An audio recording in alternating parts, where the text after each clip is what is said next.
Good morning, good afternoon, and good evening. Welcome to BWTM News and Entertainment. We have a very special guest all the way from Texas joining us once again. We have with us Brian K. Moore, or better known as Kenny Moore, the former manager of Destiny's Child. Kenny, how are we doing? I'm doing well, Ingram. How are you? It's great to be back. It's great to have you back on the channel. God, there's so much for us to talk about. I mean, where do I begin with this? Well, first, I think the last time we spoke, as we were ending our interview, news came through from the world of Hollywood that Prince had passed away. So it was quite a shock at the time. Your thoughts? Oh, it definitely was, and it was a great loss. One of my all-time favorites, no doubt. Probably I would think, the greatest musician that I've ever seen. And just a horrible loss. Okay, so for those people who are not acquainted to who you are, give people a rundown as to who you are. Wow, I haven't been asked that question in a long time now. Well, I'm Brian Kenneth Moore, former manager and co-creator of Destiny Child. Managed the girls from 1989 all the way to 1998, the beginning of the first album. And then I went off into technology and did some things. And as things would turn out, I happened to return to kind of try to tell the story that was omitted, the Andretta Tillman story. And I wrote 2 books now, and we just finished and released a documentary on Amazon Direct. So we got some big things coming. Looking forward to, we're starting to shop the screenplay now for to do the movie. So, we're very excited about that. Now, there are many question marks because according to Matthew Knowles, he ran the ship. He was the reason why Destiny's Child was or is the way they are today. However, you've got a different opinion of this. Can you kind of say your side of the story? Well, I think the easiest way, without, trying to bash or anything like that, Matthew and I and the other members, the producers and things like that, we were a part of a team that Andretta put together. And she was the mastermind behind everything that happened. She was the mastermind by getting the contract, the Sony deal, and all the other deals. Matthew took over after she passed in 1997. And that's where really I think we differentiate, because he tells the story as if he started back in 1889 and 92 after the Star Search and things. But it was really Andretta's guiding and her vision that created Destiny Child. In fact, in the documentary that we've just done, we were privileged to,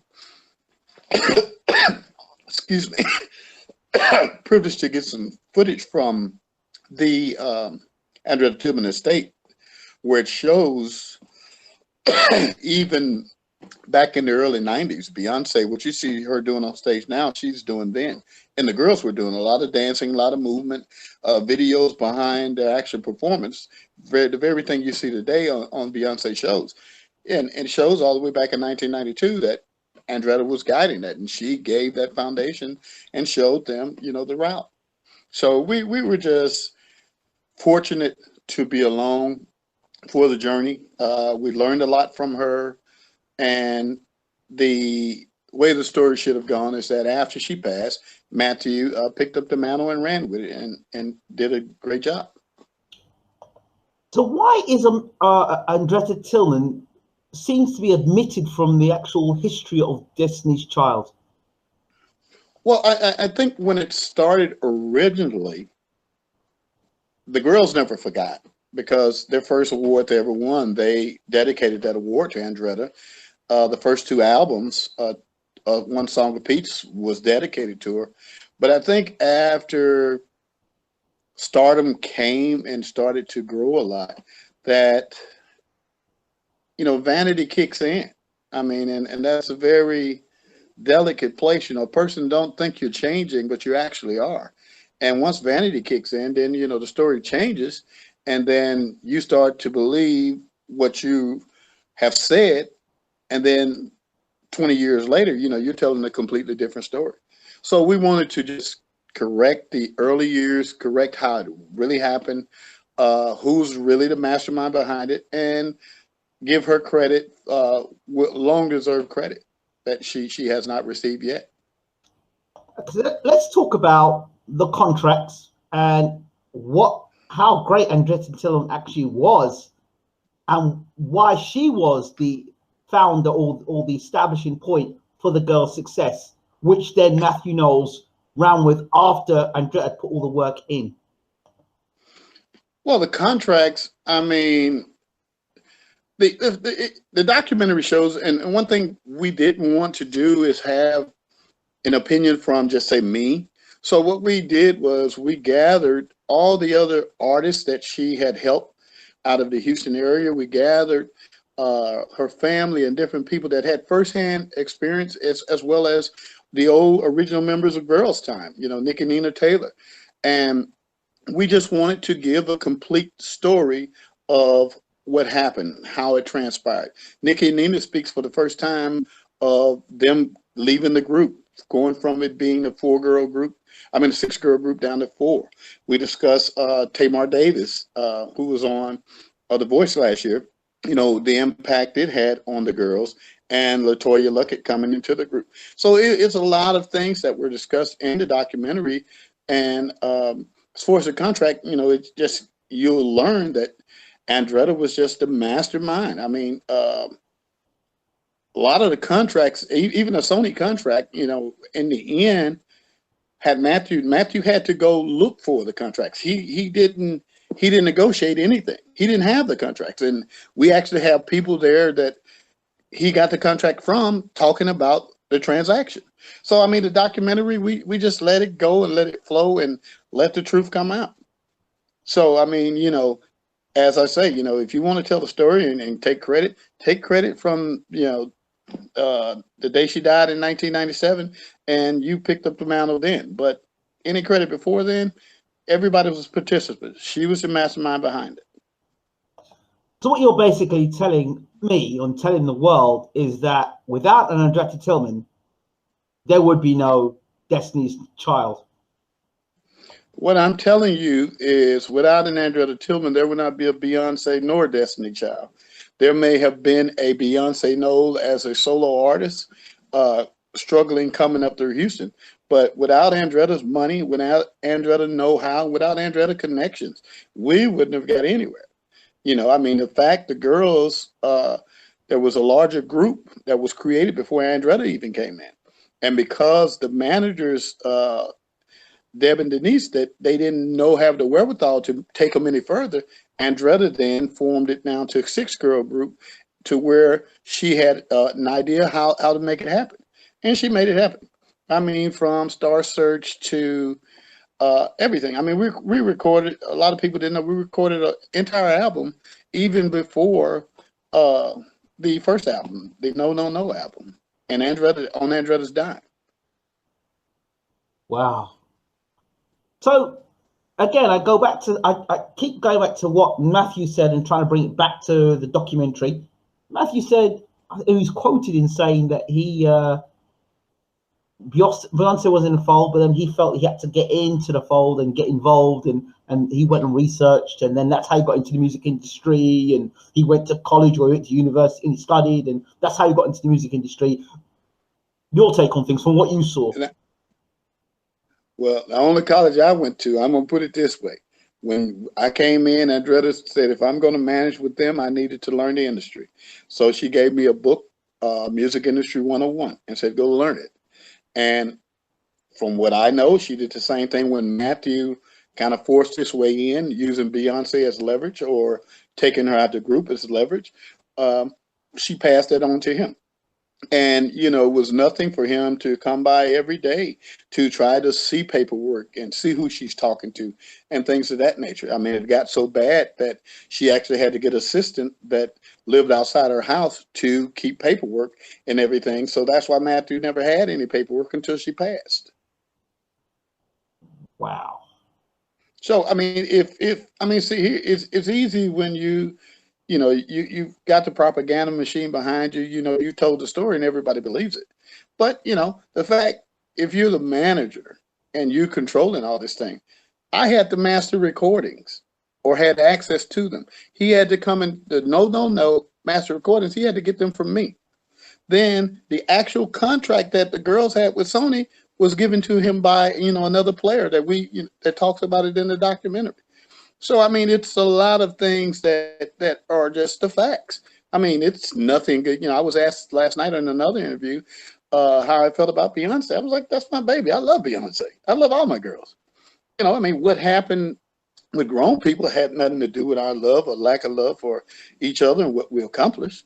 So, you know, it's just telling, like I said, the Andretta piece. And now, you know, life has totally changed and we just take it as it comes.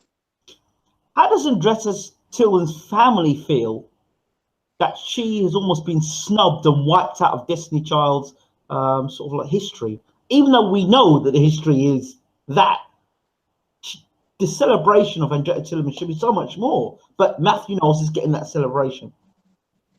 Right. Well, the one thing by being the executive producer of the documentary, I did not want, these people have been silent for 20 years. You know, they haven't been able to tell their sister story. They haven't, Nick and Nina wasn't able to tell their story. Flodge wasn't able to tell their story. Super producer Corey Moe, you know, nobody knew that Andretta was the mastermind behind his success. Gospel great Kathy Taylor, Andretta was, so she had a whole stable. And, you know, we even have the story of our group Taste being in the actual studio, and right across the hall is H-Town. And, you know, the story of Luke Campbell coming, trying to make a decision on which one of the groups he was going to take, you know. So, I mean, it's just a lot of history in the documentary that we wanted to concentrate on. And we just wanted to, you know, give those voices that had never been heard an opportunity to speak. And so that's what we did. Now, again, media is very powerful. The story is that Destiny's Child is Beyonce and then those other girls. What's your opinion on this? Destiny Child is all the girls. They were a family. I mean, Beyonce got better because the other girls that they pushed her. You know, there was to me in the early days, Nikki Taylor was by far the best dancer in the group, but she was what Beyonce needed to push her to perfect her craft in the dance. And so they pushed each other. I mean, you're talking about a sisterhood, a tight-knit family that, you know, did everything together. So where Beyonce is now is a direct result of the tutelage and the learning that she went through. Yes, her mom and daddy played a part. Andretta played a key part, and the girls played a part in driving her to become the queen. Okay. You can't have one without the others. I'll use Joe Jackson phrase. You know, there can't be a Michael Jackson without the Jackson 5. So there can't be a Beyonce Knowles without Destiny Child. Well, according to Matthew Knowles, once again, Matthew Knowles has made a quote and said, well, basically, the reason why Beyonce is as successful as she is because she's light-skinned. And he used examples like Rihanna and Mariah Carey, Nicki Minaj as black women who are lighter skinned and they're favored more in the pop industry. What's your thoughts about that? Wow. Well, now I'll say this, you know, I'm not going to, through history, if you look at the African artists, African-American artists, most of your successful artists were fairer skinned because it was more easier for the crossover to happen. you know, but then you do have your exceptions of the Otis Reddings and people like that, that their voice and the Al Greens just transcended, and Aretha even, that transcended the, I would say, semi-prejudice of listening to those artists. As far as, I can't agree with him that because she's light-skinned, that B's talent was, B was a beast at 9. You had a 9-year-old girl that literally, we're in the studio and can go note for note for Michael Jackson, you know, all, I mean, to the letter. And you're sitting there watching her and it's effortless. So to downplay their talent based on their skin color, I can't agree with that. The girl is fabulous. She's, you know, she earned her way, she paid her way, you know, and so somebody to say something like that to discredit her hard effort and all the girls' effort, I don't agree with that.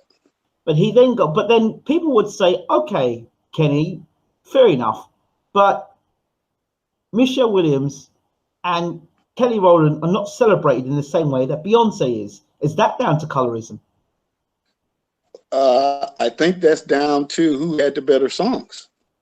If Kelly had, you know, those type songs, those type hits, she was celebrated. I mean, you know, the hit Kelly had with Nelly was no slouch. Now, she was celebrated and it carried over. So, I mean, it's just a matter of Beyonce having the craft of being able to write their songs and deliver them.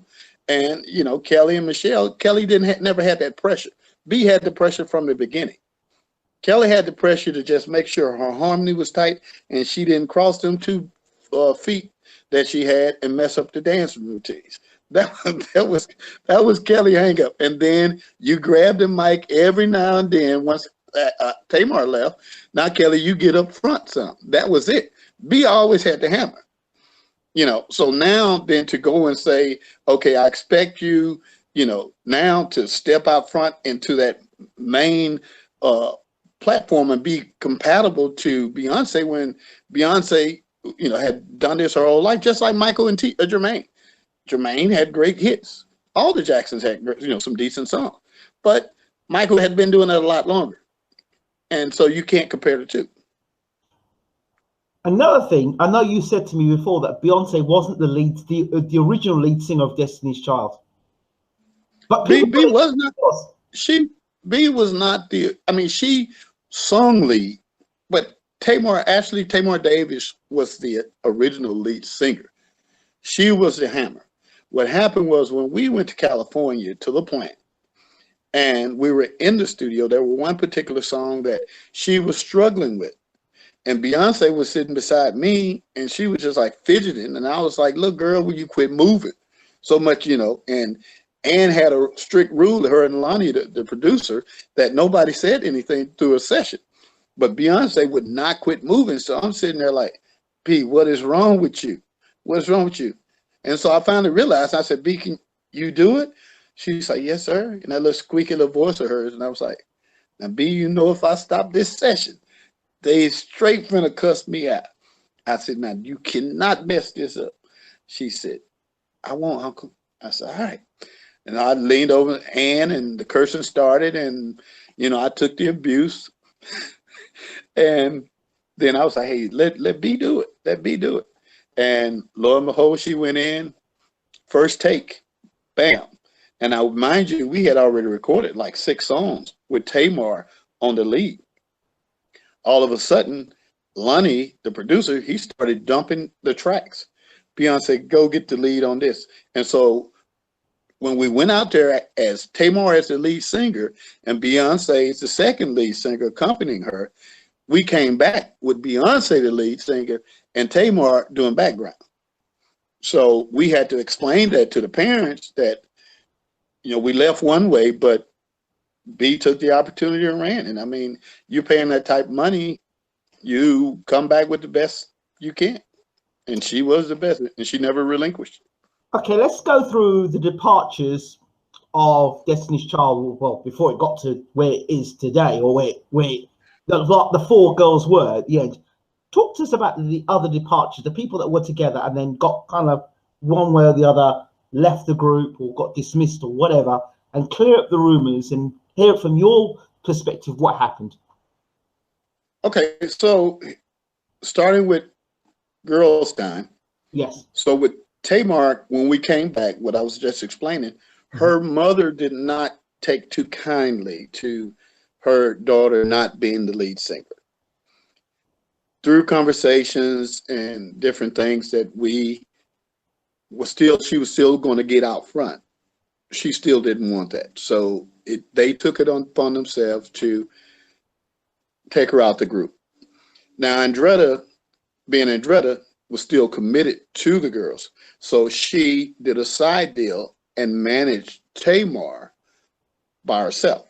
So early on, the song when Tamar was singing when she was younger, Andretta submitted Tamar's demo to Prince. So that was the first time Prince had ever heard of Tamar. And, you know, ultimately they got together later on. So that was one thing.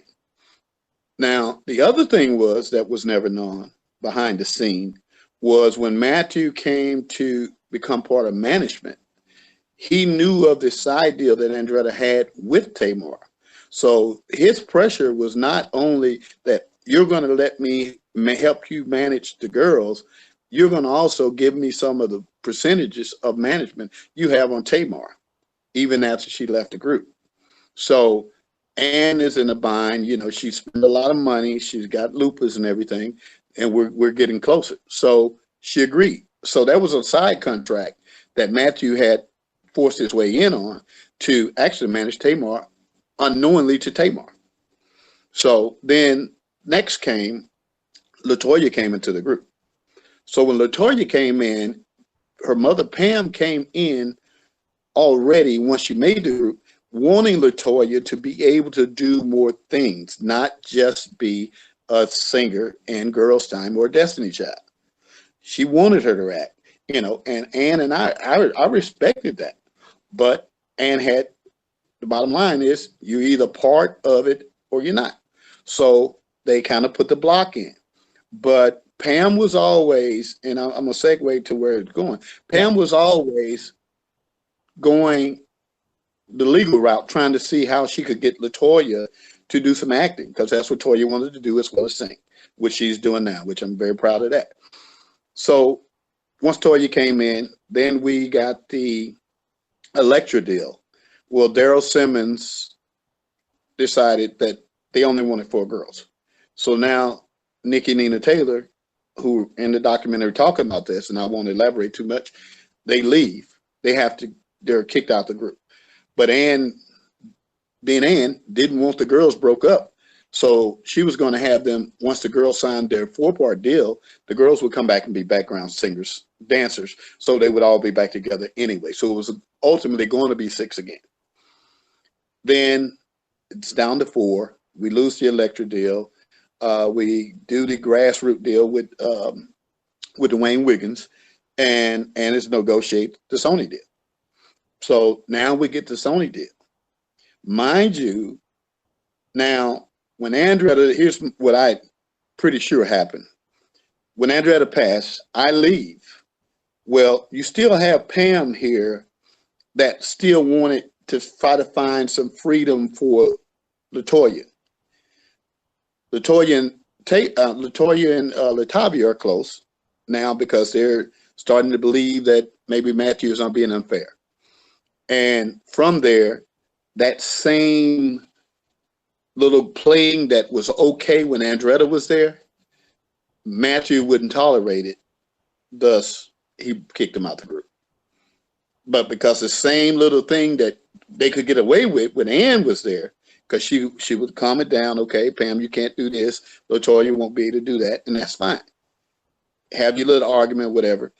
I personally believe that Matthew, that was his opportunity to shake the tree loose and to free B. So he took the opportunity when that card was played again.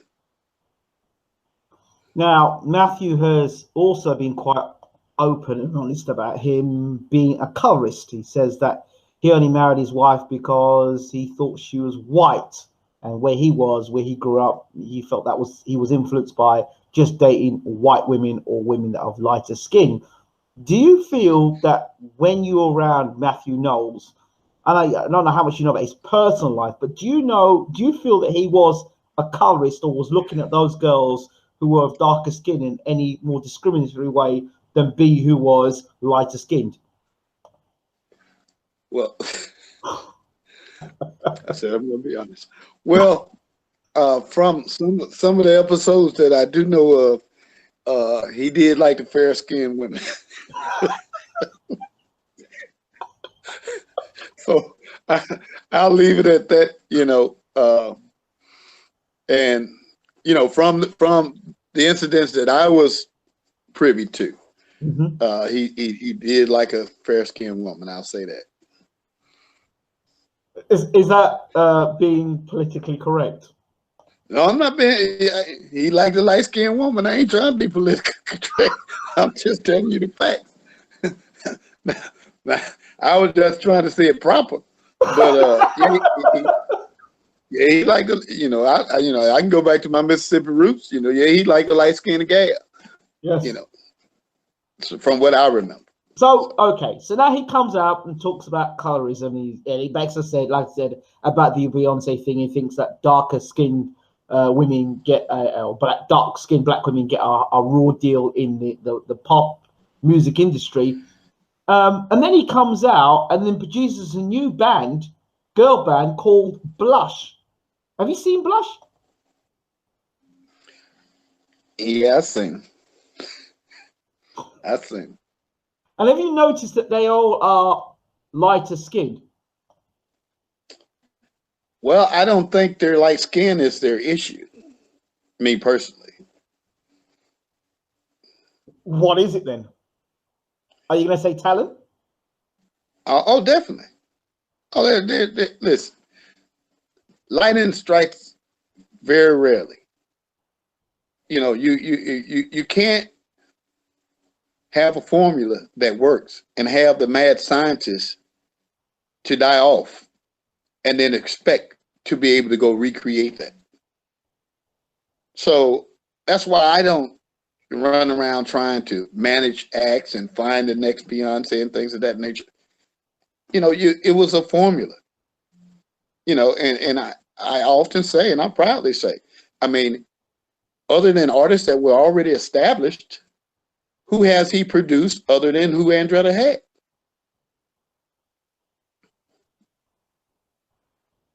It's a good question. No, that's the question. I mean, if you're going to ask the question, ask the question. Who has he created or produced that were not already established? Yeah, he got the OJs on his label. He had Trinity 357, but they were already established acts. Earth, Wind, and Fire. All these acts already had hits. Who has he created or made things happen for other than what Andretta had already created? So you're suggesting that Blush might not be, you know, he's looking for the next Destiny's Child. Do they have? For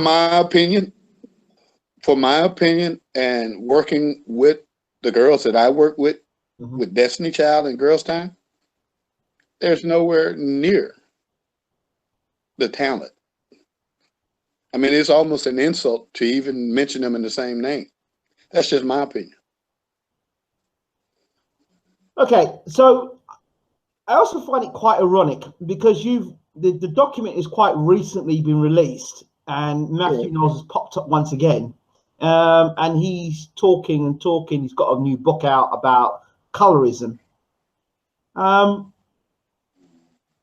Do you think that he is trying to once again, almost by him coming out and being so vocal, that he's kind of like trying to keep himself, I don't use the word relevant, but keep the dream alive that he was the one behind Destiny's Child? So he comes out every so often and says, yep, it's me. I'm the guy behind it. Look at me. I've got a book coming out. I've got a band here. Look, I can produce, and I've got a book. This is me. No, Matthew's always been a great marketer. I mean, I'll give him credit where credit is due. He's always been great at marketing. So, I mean, if you see an upswell that's happening, what do? You put a preemptive strike out and you say, okay, hey, while he's picking your pocket over here, look the other way. So when it comes to the documentary or the book, I just feel that there's an effort there to just say, okay, hey, don't look there, look over here. We don't want you to pay attention to what's really going on over there. So but the great thing about it, I mean, I did this out of love and out of a commitment to a friend. So the notoriety and all those different things don't matter. The one thing that I think that has been underestimated was that how well Andretta had taught us. I've been in technology 20 years prior to this, but now I've come out, written 2 books, done a movie, getting ready to do another movie, doing a screenplay, and I hadn't been around the industry in 20 something years. So the learning that she gave us was true. And so if they think it's going away or it's just going to die, it's not going to. It's just going to, one person at a time. You have the masses now, but we'll get a story out. So I don't think twice about it. So what do you think the agenda is, or the strategy or the plan to ensure that this story is suppressed, and that the story that all the dialogue that Matthew Knowles is the man behind Destiny's Child, and let's keep children quiet, let's not mention that about, why is that not being taken up by the media in the way it should be? Well, I don't know why, but I do know that a lot of the media that over these last 2 years that I've spoken with that wrote the stories or whatever, they're either not with the outlets anymore or doing something else. But found it strange. And I spoke with one young lady and I asked her, after she had left one of the publications that printed, a decent story about us. And it was basically, you either get the story from Beyonce and her camp, or you write something else and you never get anything else. So, and I think her value had gone away. So that's the way I see it. I mean, it came back to me. So, but that really, that really don't matter. I mean, the story's out there. It's there for people to go get and see, and they'll have their own opinion. And, and the biggest hurdle, I think, is that people are so prejudiced that they think that automatically, if it's not coming from Beyonce, it's something bad against her. You're either with us or you're against us, instead of wanting to know, hey, here's the truth of what really happened.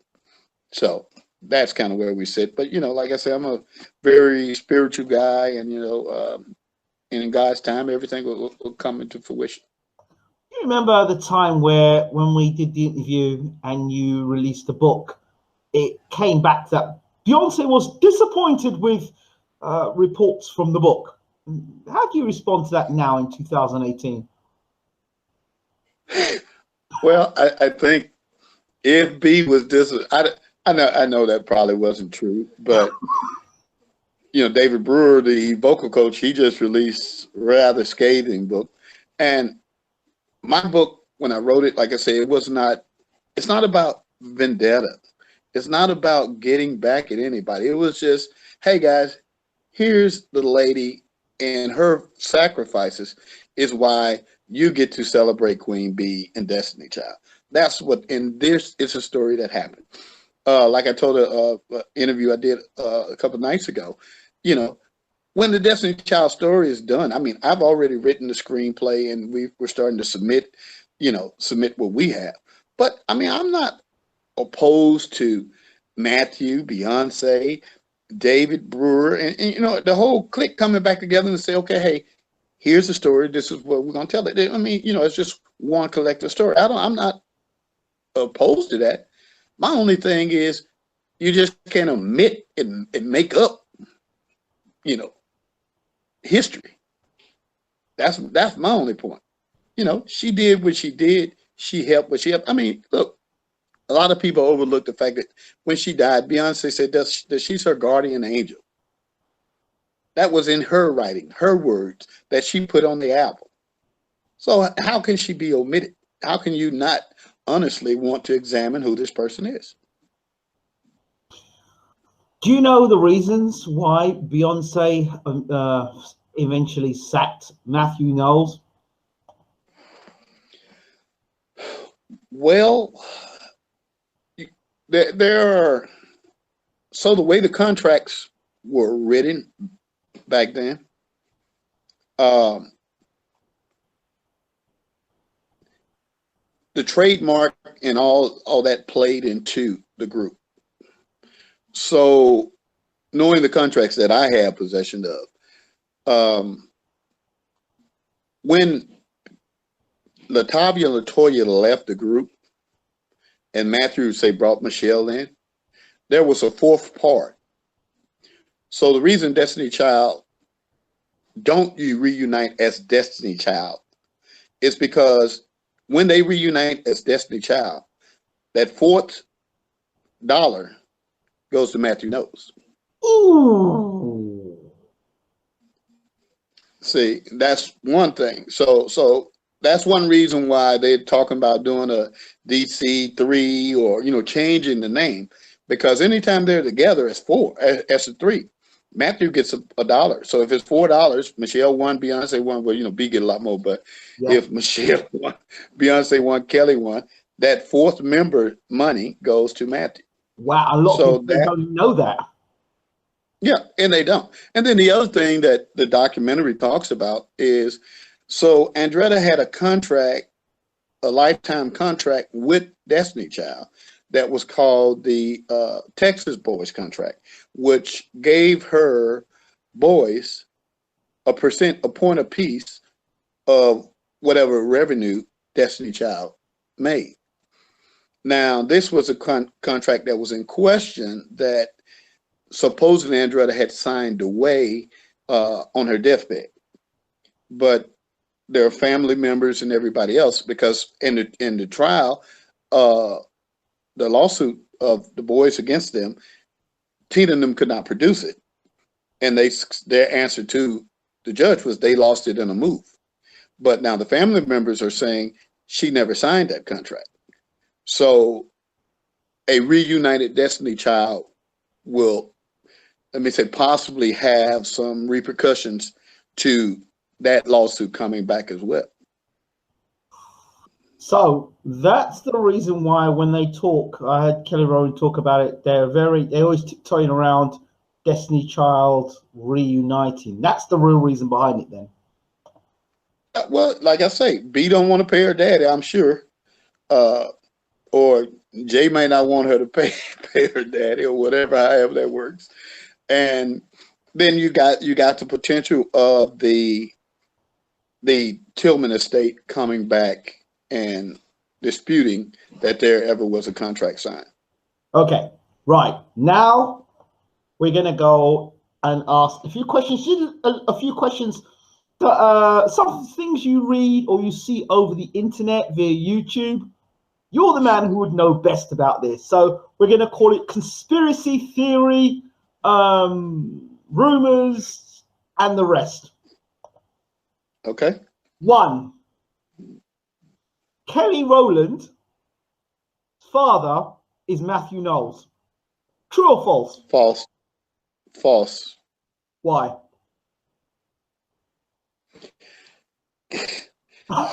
Well, Matthew and Kelly, Doris, they didn't know each other until the groups formed. So Kelly is nowhere Matthew's child. Okay. Not even close. Good. 2. And so here's the thing. Okay.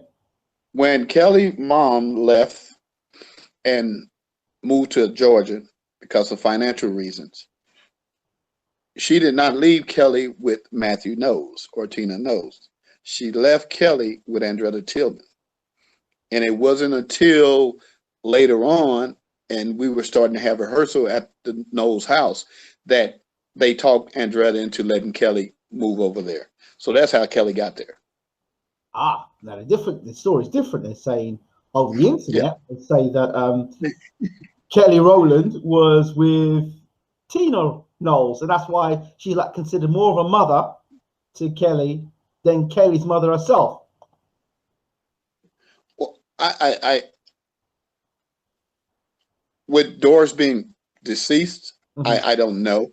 Yeah. And you know, I wouldn't dare to. I mean, I love Kelly and Doris and Tina, and I'm not going to step in that one. Of course. All right, I can understand that, obviously, respectfully. Okay, next one.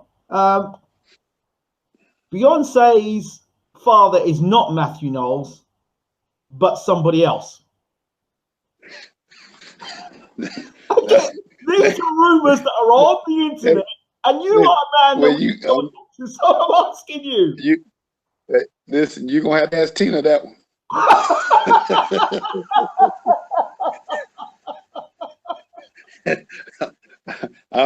I'm not going down that tree either.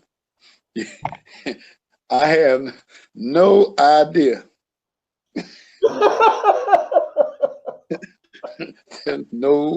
No, sir. I have no idea.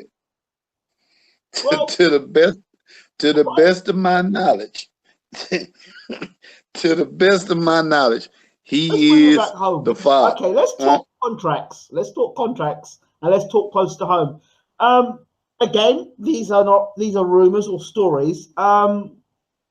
That in terms of contracts, that people sign contracts and they're life contracts, and that they have to perform for the rest of their lives, and they're stuck to contracts forever. Is this true? And are there contracts like that out there, or is this all rumors?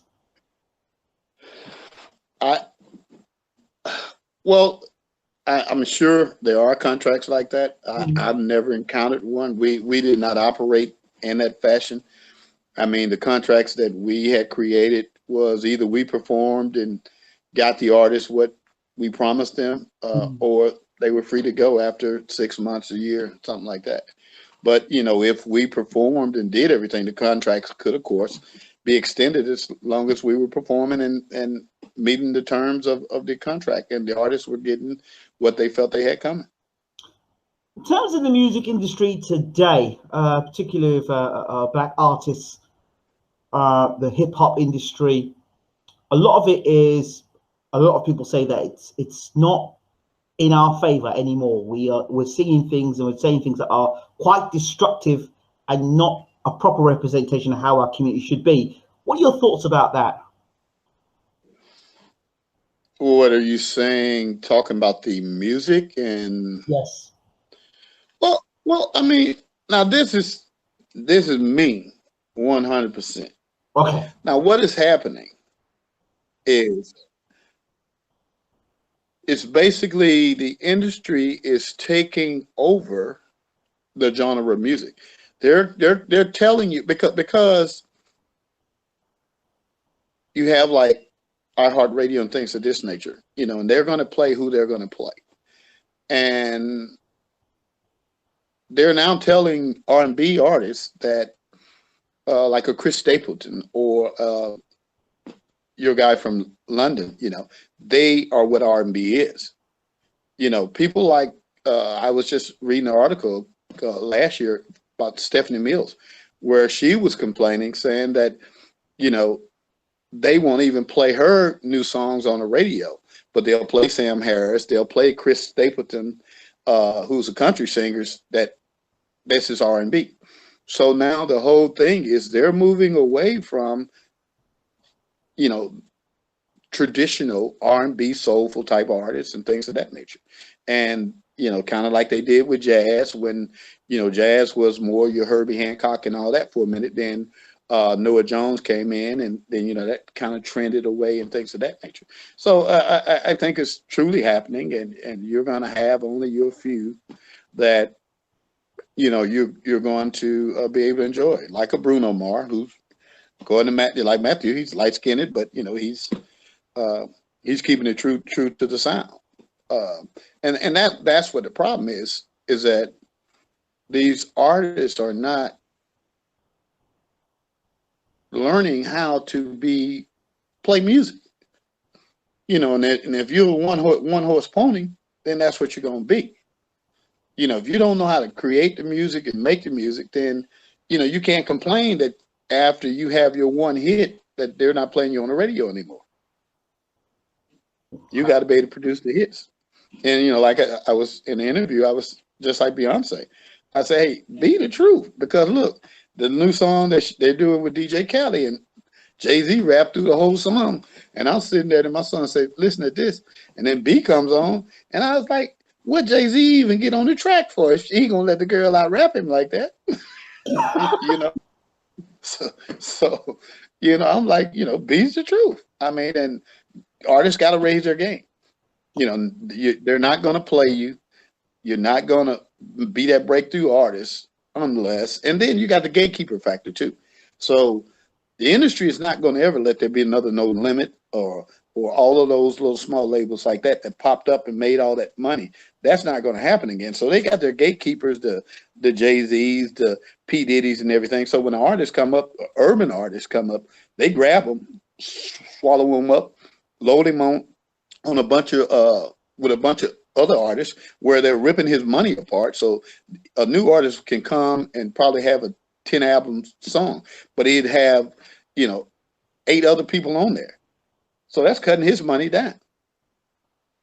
You know, yeah, he's richer than he was when he first went in, but you know, it's not like you know, back in the day when Prince came and did his old album and he got all the money because he played every instrument and everything. Nobody can do that nowadays.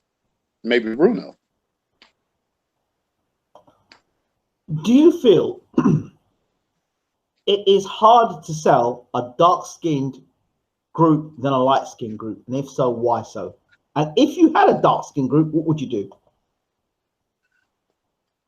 Well, I'll use the analogy of simple. Me growing up, I used the Jackson 5 and the Osmond. The Jackson 5 had roughly 3 albums of nothing but hits.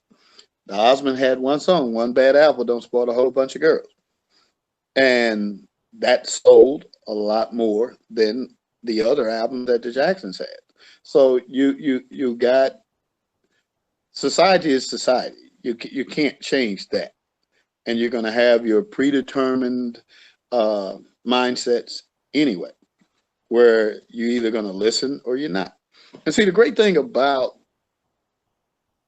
the old days, you could go and take a artist that was blue-black and for those who don't know what blue-black means, is like really black. Yeah, really black, like your curtain back there. You know, you could take a dark-skinned artist, and as long as she could sing or he could sing, it didn't matter, because what they would do, they just put an album cover with flowers on it or something, and then it wasn't until you went to the show who you realized the artist was. Now, because of this ready-baked media, it's like, okay, I want to be on YouTube, I want to be seen, and all this like that. And, you know, people are going to have their prejudice of you or not. They're going to like you if you're Justin Bieber look-alike, or you can have a better voice than Beyonce and be 300 pounds. They're never going to buy you. So, you know, and what would I do? Second question, what would I do if I had a dark-skinned group? I'd do the same thing I had if I had a light-skinned group. Because the bottom line, the music is what's going to win. You know, I wouldn't be in such a hurry to actually put video out, you know, of the actual artist. We had an artist that had like a real bad skin disease, and he could sing his butt off. So we did a video with a little mask and different stuff on him. Nobody ever saw him. So they didn't know he had this horrible skin disease. Well, when they came to the show, he removed his mask, but the voice kept him there, you know, because they had fallen in love with the singing. So you have to be careful with, you know, how you're going to do that and how you pursue it. How effective do you think shows like The Voice and X Factor are? And are they helping the industry, or are they causing more damage to the industry? Well, like, to me, The Voice, I think it's the beginning of it started good. But if you're going to judge by the voice, judge by the voice, because the voice then turns into, oh, she's more attractive than this guy, or I don't like the way he looked. It becomes a, as well as the voice, it becomes a how do you look pageant.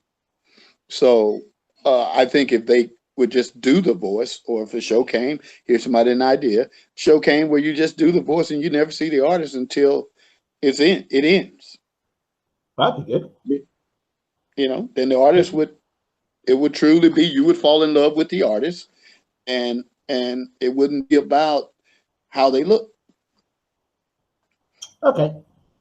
Let's talk, in closing, let's talk about contracts, and how do you avoid yourself from the snares of, let's say, contracts that, inverted commas, you sell your soul. Talk to me about that.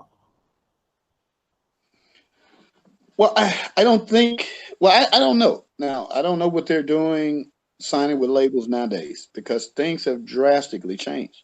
Okay. But if, for me, if I was an independent artist, I wouldn't sign a contract.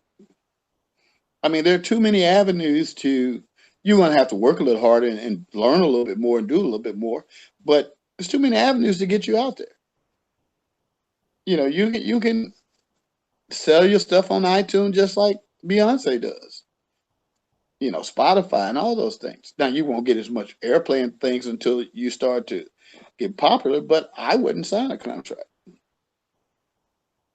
Because, I mean, now you think about it, what is the actual labels doing for you now? Because right nowadays, most of the app songs that come out are recorded in home studios. They're then mastered, maybe even online or somewhere. So they got a finished product. So then now they're going to distribute your music when people don't even really buy CDs anymore. They're downloading. And so the same thing that you could do. So what purpose do they serve? And then, other than some promotion? TV and okay. concerts. Who? TV and concerts. Concerts, once you get on tour, you get a booking agent. That's going to take care of that anyway. So, I mean, artists nowadays, that's why Beyonce and Jay-Z back on the road. You're not making much money at home too much, you know, with some streaming, yes, but not as much as you will on the road, and that you get to keep everything. Fair enough. Fair enough. 3 key points to any want-to-be artists. Your top 3 tips to them listening now. I would say be original. You know, and I tell my kids all the time, God made only one you. And can't nobody beat you being you. Now, you can be a good imitation of somebody else, but can't nobody beat you being you. So be original. Secondly, I would say learn. Learn today's system. And, you know, don't be afraid to go learn how to upload your own music to iTunes, how to receive your money or get CDs and different things, CD Baby and all those. Go learn. And most importantly, you know, stay true to the craft. And don't be I would say, a computer musician.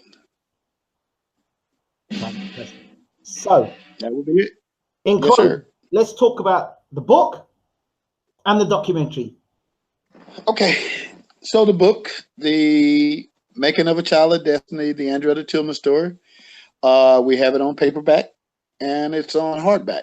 And the hardback has a young Beyonce on the cover, and it's a kid's version because with the adult version, because of the way we were back then, and Andretta, you know, we had a way of work with words.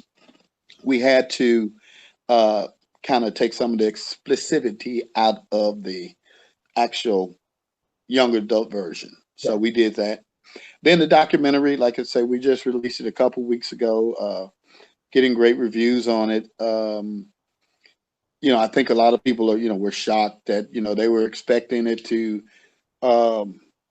just be another Beyonce type documentary, but we went in detail to tell a lot of truths and dispel a lot of rumors, you know, like the origin of the name Destiny Child, where that came from, and things of that nature. So, okay, and how do people get to pick up the books and the so the book is at Barnes and Noble and all your bookstores, and on Amazon, and the documentary is on. You can stream it on TV on Amazon Direct, or you can buy the DVD. I mean the video, you know, for the DVD version on Amazon, and then we also have it streaming on Vimeo, and we'll be adding it to, you know, Netflix and a couple other outlets soon. And like I say, we're finished with the screenplay, and we're in talks and looking for some feedback from the industry of not knowing where we're going to actually start filming, but we've met with investors and things like that that are interested in funding the actual story of the true story of Destiny Child. And so we're excited. We're excited. You know, we with a little train that could, you know, we've come a long way from our first interview a couple of years ago. Absolutely, we have indeed. One final point. Tell us something that we didn't already know or we don't know, and an exclusive. That we don't know about what? I don't know, something that you know that I don't know or I haven't asked you about, or you've been wanting to tell me. Just something. Top of your head. Something you don't know that you should know is that if you think the book and the documentary was juicy, wait for the movie.